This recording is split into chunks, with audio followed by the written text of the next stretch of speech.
What is meant by a clause? A clause is, in short, a sentence, right? When you talk about a clause,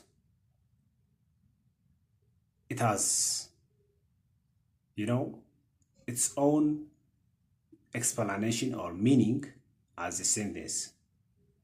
Of course, both of them are on the same page. So, now when you talk about clause, there are two clauses basically based on their independence. That means being dependent and independent. Based on this classification, we can classify sentences or clauses as a dependent clause and independent clause. So, dependent clause is basically what you call the one that can't give a complete meaning alone by itself without needing another idea, another sentence. For example, when I say, when you get in and then stop, does it give a complete meaning alone?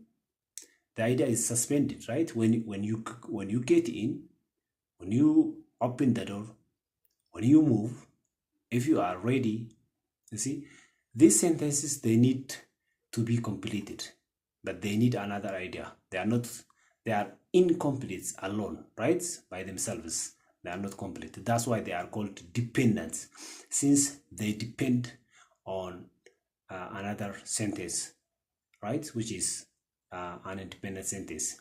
They need an independent sentence. For example, when you get in, make sure to close the door. When you are free, you can do it, right? You can do it is an independent sentence, and it's an independent sentence, and what called when you are free is what called is a dependent sentence, right? So when you combine both dependent and independent sentence, well, they can give what called a complete meaning, right? So when you are free, or if you are free, you can do it. Now full.